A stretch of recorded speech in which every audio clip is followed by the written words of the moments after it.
started, Madam Treasurer. All right. I'll call this meeting to order. We have the agenda before us. Any additions or subtractions to the agenda? Yes, I'd like to add an update about the logging tour brochure. Okay, put that as new business B.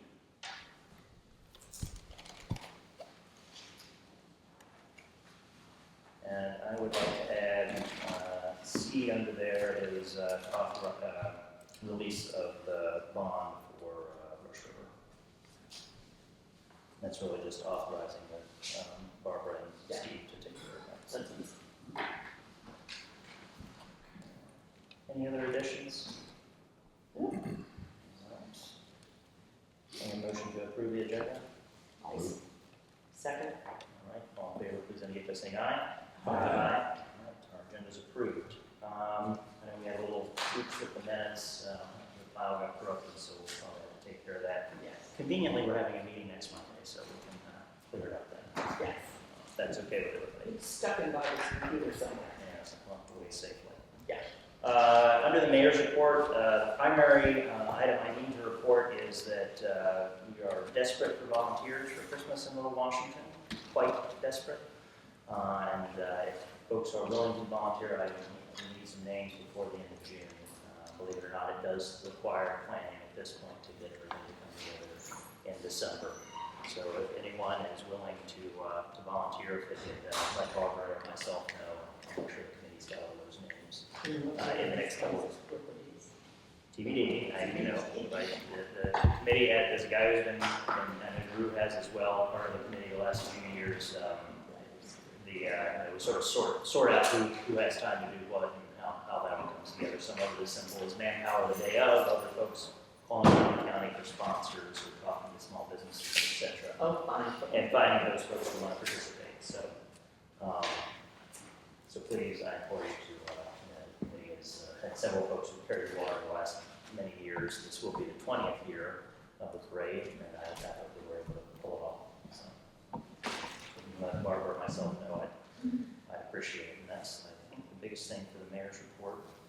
We do have a little cleanup to do on I think we've got one more speed on the sign got to get installed with a one-off on our account, so we'll get that straightened out in the next couple of weeks. But if anything else, Barbara, might be anything? Okay. All right. Madam Treasurer. Thank you. The current P&L fiscal year to date is attached here. You just remember that we are on a cash basis, so some things may or may not be in here. It always gets a little odd, so I was going to preface that. We will, of course, have an audited year-end report for you. We'll also do another one just internally for the September meeting, Barbara. Are you comfortable with that? So in September, we'll do our own end-of-year report unaudited. Right. Good news is, looks like we're okay, despite planning maintenance. Yes. So address a little bit. Yeah. Relatively good shape. All right. Brad? The paperwork was filed for the permit for the generator. Okay. I'm sorry. I have to wait. Waiting for the turnaround from the county. They're supposed to call me as soon as they receive that and then tell me when in their schedule they're ready to come and put that in. Okay. So I'm hoping this week I'll actually reach out to them and see where they are. So I'm hoping that by the end of the month we can have that done. Okay. How's our other project coming along? For the folks. I just got to work on the work plan. Okay. All the materials are available. So I just need to work plan. Right, yeah, I was down there picking up boxes of that, so. Yep. So, File it. these are the floats for keeping the system working correctly, which we all have vested interest in. Yes. Which then to Make them slightly more reliable and cheaper to maintain. Yes. If all works out. Mr. Prim. Oops. All right. You're muted, Mark. Thank you, Mayor. No problem. Two things to report on tonight. One is I did receive an updated version of the Leggett Lane Road Maintenance Agreement from Mr. Foote. I passed that along to you with my comments. I don't believe there's any great urgency in trying to address this because the status quo is simply that the two parties that are primarily using the road will continue to use it, and nothing really needs to be done unless, we need to do some paving at some point. The snow and ice removal will need to be handled next winter, but again, I don't think there's anything urgent about addressing that right now. The second thing I wanted to report on to you, Mayor, was that my vacation starts in just about a week. I'll be on vacation. The heck authorized that? Yeah. Yeah, really. Well, don't worry. I've got a very competent Tracy Hilaire, who is working with me now, formerly with the Fauquier County Attorney's Office for 30 years. And so anything that you need in my absence can be funneled through her. In other words, virus covered. We have random afternoon phone calls. Thank you, Mark. Any questions, I'm happy to answer. Hey, one thing from the zoning administrator's report, did you, or if your team, double check on this? We had tabled the whole Foster Harris House conversation based on some potential changes in Richmond in this past session. Can you all just pick that up and see if there was any change? Otherwise, we'll leave it tabled, but if the legislation did change, then so we want to pick up action on that particular item. Happy to. This is where the Commonwealth had removed our ability to impose, limitations. Right. Hopefully, it has returned. Okay. Any other questions? We have the zoning administrator's report before us. Any questions from the council? No. Okay. Madam Chair? Thank you. Yes, Planning Commission did meet in May, and we approved, or we recommended to the Town Council to approve the SUP application of Jim Abdo for the 2 additional roads attached to the White Moose, and the lot line adjustment for the inn related to the 2 lots where the staff parking is, where the new park. That's it. All right. Thank you, ma'am. We'll see you next Monday. Yes. All right. We don't have anything from the ARB. I think are they meeting later this? They're meeting, they have a special meeting on Wednesday for the Historical Society wall. Right. Okay. So we'll report out on Monday. All right. Moving right along into old business. Our only work item is final passage of the FY26 budget. We've held a public hearing on it, and we've debated it at some length in work sessions. Are there any last minute questions before I move for passage, or before the treasurer moves for passage? Okay. I entertain a motion to approve. Thank you. I make a motion to approve the FY25-26 annual budget. I'll second it. All right. Any discussion? All right, then I'll ask for a roll call vote. Yes. Yes. Yes. Yes. Yes. All right, the budget is approved. Thank you all for working through it and getting us to a budget that closes. All right, with that, I will open the public hearing for the water and sewer rates. We've got the mock-up of what the revised ordinance will look like in front of you. New additions to it. I put them in this order, but we can deal with this first if you prefer. I mean, I guess it probably will be longer today. So I'll ask just a pause, and we will let's go ahead and take care of the other 2 items. So I just have a brief update about the walking tour brochure. Thanks to the B&Bs and the businesses and the visitor center, we are almost completely out of the second printing. So I did an update, a correction of the original, and have sent that to the press and got the proofs back this afternoon. So we should have a new brochure probably next week. So thanks to everyone who has publicized it, and I think it's really been a good addition. A lot of people have enjoyed it.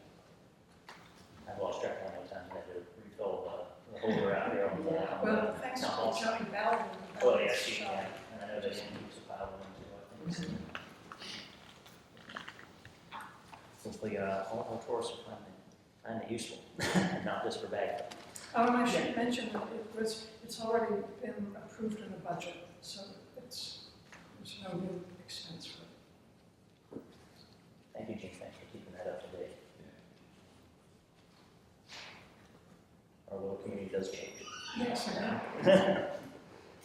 Okay, well, then I'll go ahead and take it to the other matter, then just to, I would move that we authorize the town administrator and the town zoning administrator to release the bond that was put in place for the construction of Rush River 1, once those administrative matters, or they finish up the administrative matters required to clear that bond. Any discussion? Do I have a second? Yes. Okay. All in favor, please indicate by saying aye. Aye. Thank you very much. All right, with that, thank you. Yeah, it was probably better to have done it this way, just the way I scribbled them down. I will open the public hearing on the water and sewer rate increases. If you rise to speak, please identify yourself and where you live, or the organization you represent. Thank you, Mr. Mayor, members of council. David Silek on behalf of the Inn of Washington. I'm with the law firm of Sam Brown. The Inn is facing a minimum of a $32,000 a year increase in water and sewer rates. That's a 25% increase.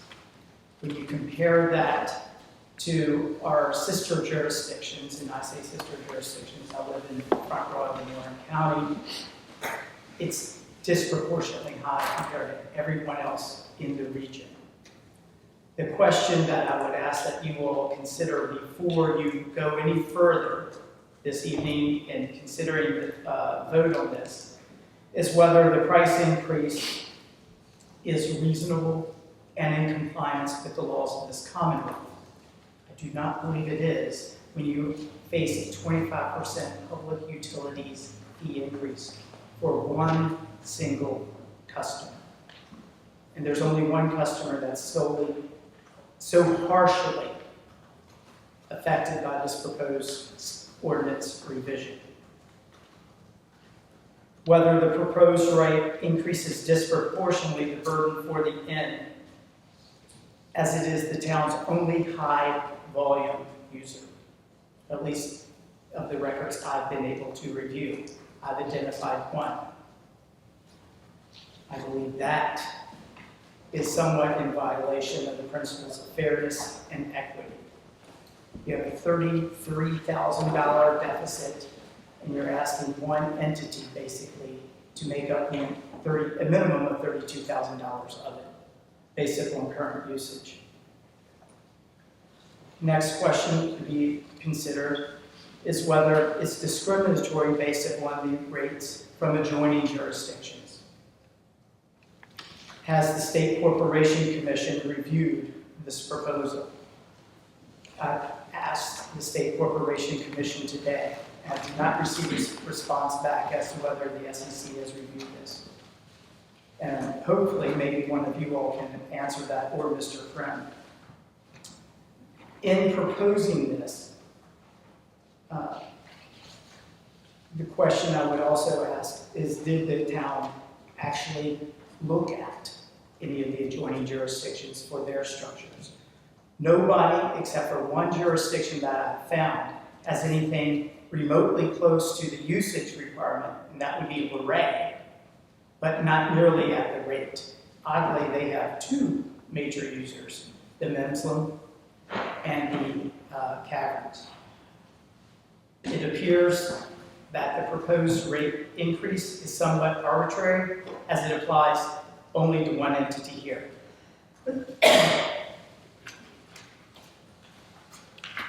Next. Virginia Code Section 56-235 prohibits utilities from unreasonably discriminating against one class of customers in favor of another class. Here, your proposed revisions do just that. Other classes of users do not have the same percentage rate increase. Therefore, you're disproportionately affecting a single user and I believe such was in violation of 56-235. Additionally, Virginia Code Section 56-234 requires utilities to change uniformly, therefore, all persons, corporations, or municipal corporations used with such service under like conditions. Has the town, in its review and proposal, considered whether they are uniformly applying rate increases to all users? We know the answer is no. The inn faces, unlike anybody else here, a 25% or higher increase in its what we'll call basically a water tax or usage tax. The rate structure, since it only affects one, is disproportionate.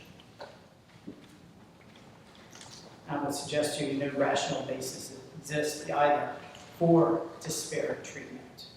And Mr. Krim can explain to you further disparate treatment and rational basis. There's no rational basis here for it. Further, the proposal shifts a burden of proof to you all to show that the proposed change is just and reasonable. I haven't heard anything from or in my review of the minutes, anything prior to today's public hearing, whether it is just and reasonable. I also do not believe the town has demonstrated that the rate structure meets constitutional and statutory requirements. I'm certain whoever proffered it or developed it thinks it does. That may be something for both the Rappahannock and the United States District Court to decide. We will be submitting such to the court if this action goes forward. The inn is not against a rate increase, but that it be fair and proportionate to all citizens and businesses or taxpayers in this county, not one entity bearing the burden of it all.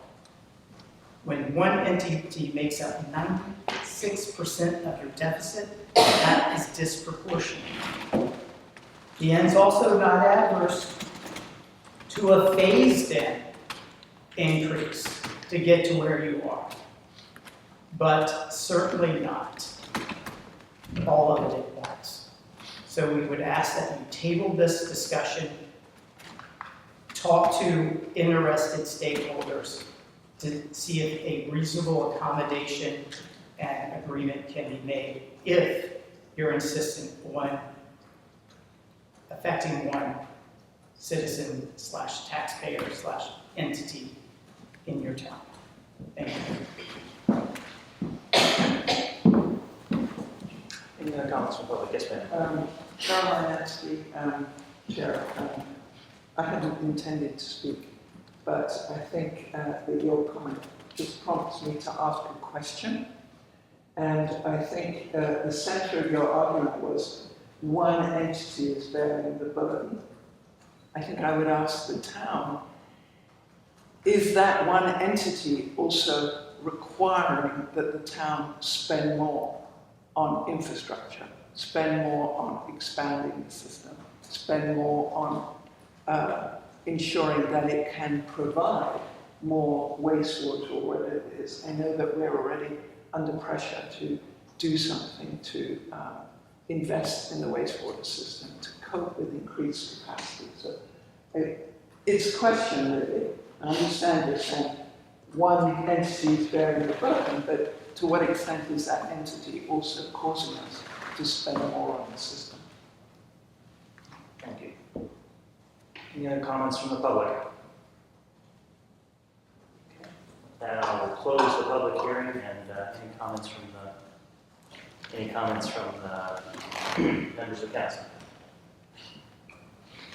In light of the legal position that we just heard, I would move that the council table this issue pending further discussion with our lawyers.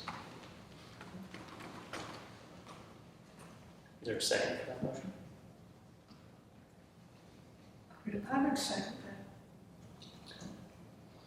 I'll call a vote. Would you like to table this motion or continue to vote on the rate increase as proposed? Yes. Table, yes. Vote.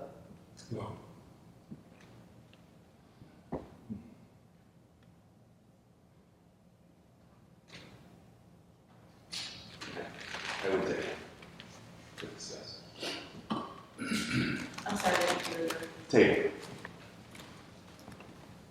And I would prefer that we move forward to a vote, but we will, which means that the motion fails. If I remember correctly, Martin, if we're deadlocked, you're muted. Yes, if you vote no on the motion to table, then you move forward.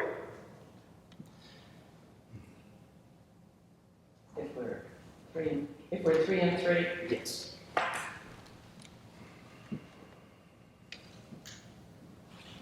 So a few things that I would highlight is that since January 2017, the water expenses for the town have increased 87%. That was the last time we changed rates.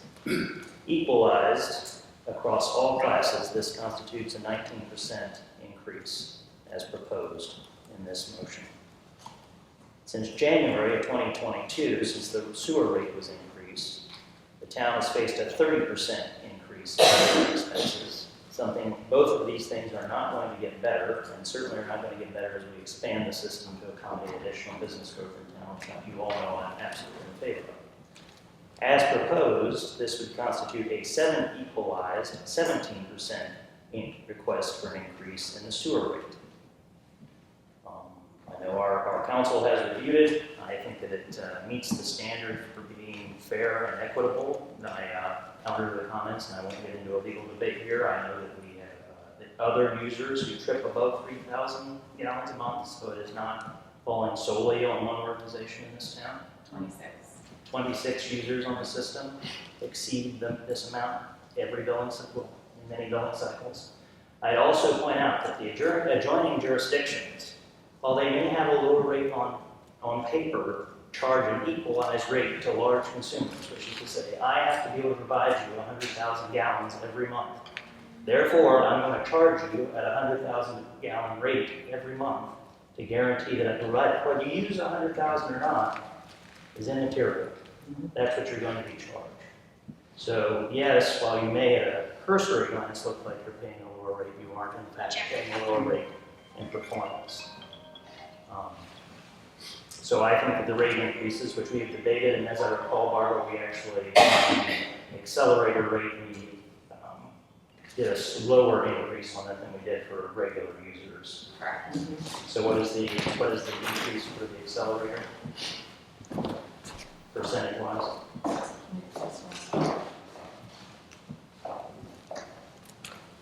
For the base rate, it's 19%, and for the accelerator rate, it's 11%. So we're in fact, for our businesses, giving them an 8% break in the increase. So I will leave our lawyers to debate perhaps after tonight whether or not that meets the standard, but I think the town has done its due diligence to make sure that we are not adversely penalizing any business for the cost of maintaining this system. Any other comments? Could I ask Martin if anything introduced this evening gave him pause? That's, I mean, in all honesty, I voted table to avoid any legal issues in town. I'm just curious if Martin has any. Well, you can never avoid all the legal issues, but I didn't hear anything tonight. I didn't hear anything tonight that's led me, that gives me great concern. Thank you, Marty. thank you, Martin. And as it was mentioned, I don't think the financial engine of the town is objecting to an increase.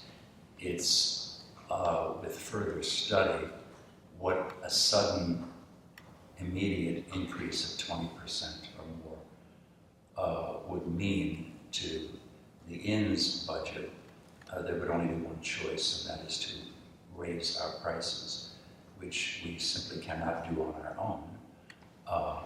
And we would highly recommend this to be phased for larger users, as opposed to dropped all at one time. Well, I think if you don't mind. I think that's a reasonable point to be made. I will say that I think, if I recall correctly, the last time we increased rates, we shifted the date that those rates would increase until the end of the year. I think it was in December, Correct, I think you voted in June and they were effective implemented in in January. 1 January. I think that that's something reasonable to consider for all folks. I didn't realize we had not done that again until I saw the drafts tonight, but I think that would give, the same reason we did it last time was to give folks some time to acknowledge that increase and to plan for it accordingly, particularly, especially for our many customers who are on fixed incomes. And so they adjust to that, and we are reaching a pretty high rate for just what the base rate users pay. And again, this is trying to find an equitable way to, our base rate users are going up considerably, but to make sure we're both accommodating them and keeping a pro-business stance as much as we can and managing this system, which, as I think we all know, is not getting cheaper year on year. So I would, yeah, go ahead. Just from a historical standpoint, it is not this, we have reviewed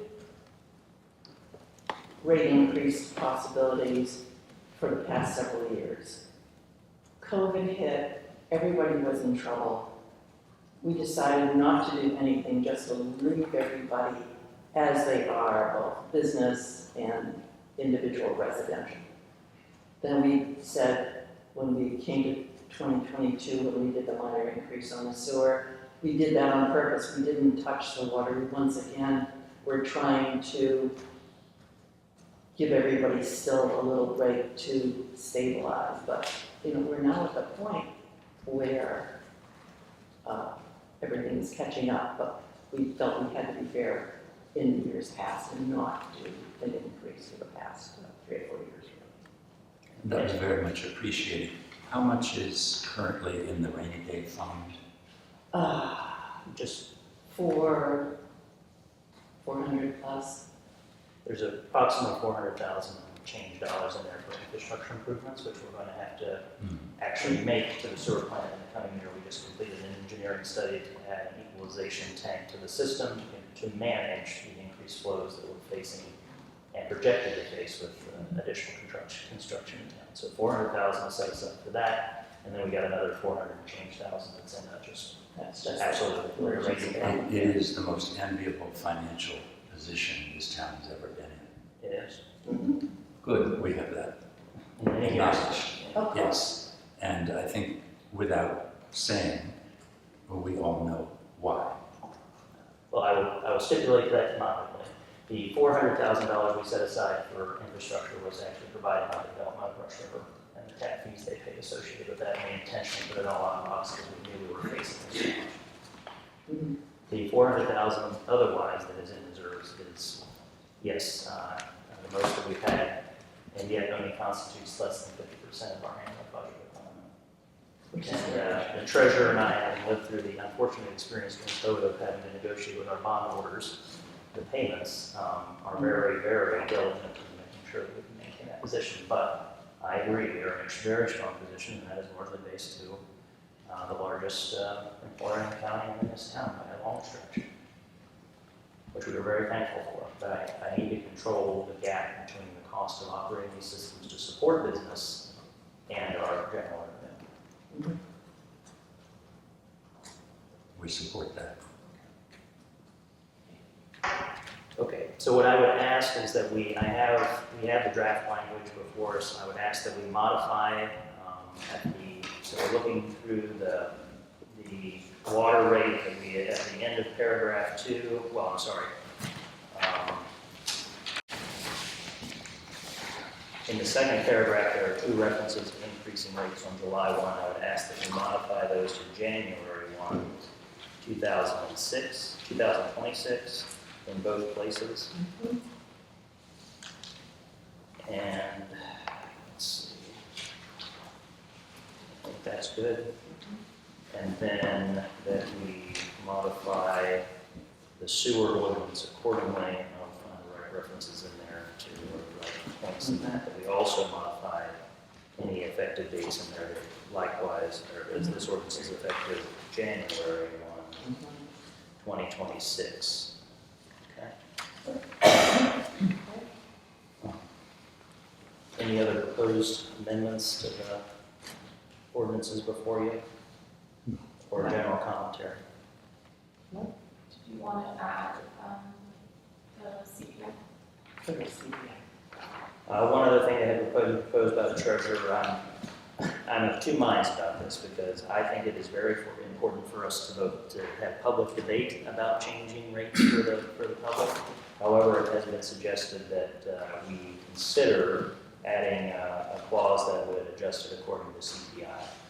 So it would automatically adjust year on year based on consumer price increases. So it would automatically adjust for inflation and deflation. So it can go up or down. Any discussion on the addition of that sort of provision or the maintaining of the current language, which requires debate on each individual increase? Do we have a motion on the floor? No, we don't have a current motion. I just suggested those changes. Right. But we were in the middle of a vote. No, we tabled the previous one. This one I had called a vote on the current one. I just said I'd make those modifications. So that have we tabled tabled final voting on We had not. okay, but I thought we had a 3. Because it was a 3-3, it didn't carry. Okay. So any questions or any thoughts on the idea of adding a CPI clause? I'm the treasurer. I'll make a motion that we add a CPI clause. I would second that. I've seen it done in a lot of contracts. And I think there's a way to tie an annual review of those areas with the approval of the budget. Then we don't skip a year or go back, just a procedural thing. I mean, we could certainly mandate the review, whether we had an automatic, we could add a clause requiring annual review without setting it directly to the CPI. Yeah. I think we should have it done annually since open public. Yes. So you would modify Gail's motion and say that we should have an annual review as part of the budget process, and each year reaffirm the rates. Right. So we add a clause to both ordinances that suggest that. Right, and that decrease would be tied to the CPI.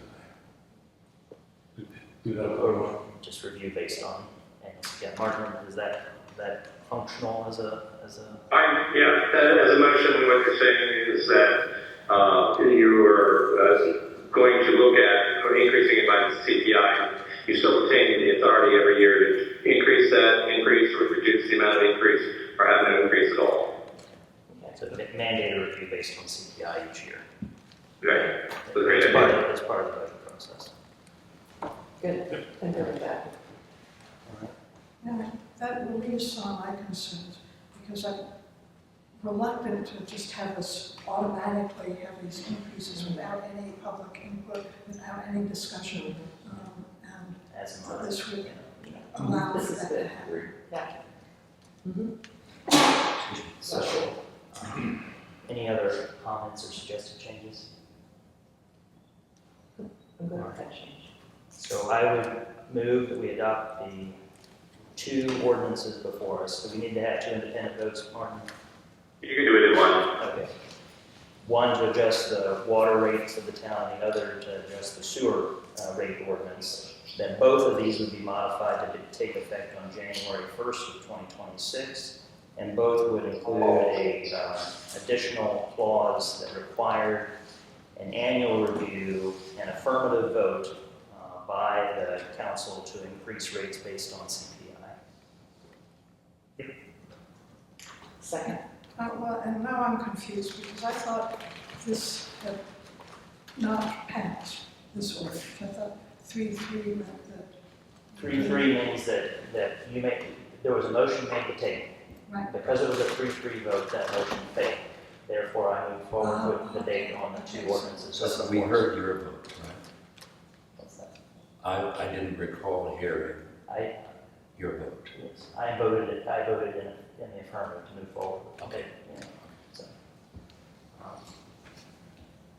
So, based on the failure of the vote to table, to move forward with the debate of these two ordinances before us, I'm recommending that we adopt them with the two modifications that we have made during the debate, based on that it become effective on January 1st of 2026, and that we add a requirement that we review this and debate it publicly each year, and that we base our review on the CPI, that we're not required to move in concurrence or in step with CPI. I'll second that. All right, I have a motion and a second, and I will call a vote. Roll call. I'll vote aye. I guess I vote Nay. Aye. All right. Motion is adopted. The ordinances are amended.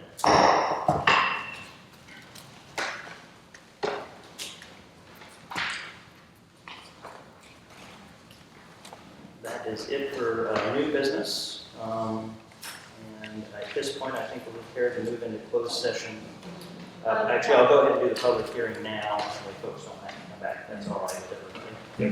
All right, with that, I'll open, public comments. I'll open the floor for the public forum. Any additional comments from the public? Yes, sir. I just wanted to mention that the 4th of July concert is happening on Saturday, July 5th. And for the 3rd year in a row, Doreen Ketchens from New Orleans will be performing. Yeah. So a really special treat. So 6 o'clock, show up anytime after 4, and it's a great time. So.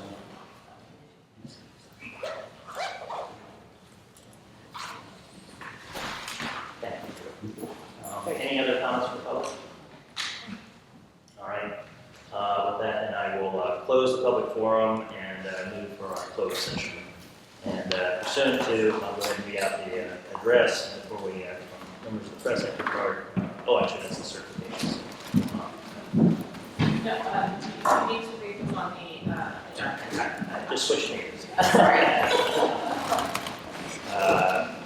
So I'm going to move that we enter into closed session in accordance with the provisions of section 2.2-3711A3 of the Virginia Code of Discussion or Consideration of the Disposition of Publicly Held Real Property 20A-1-80, where discussion in an open meeting would adversely affect the bargaining position and negotiating strategy of the public body.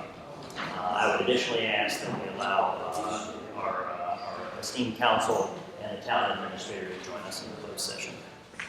Do I have a second? Second. All in favor, please indicate by saying aye. Aye. As soon as we clear out, we'll move into closed session.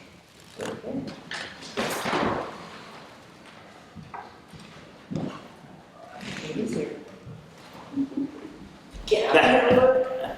Just turn the camera off. I'll go sick George on you.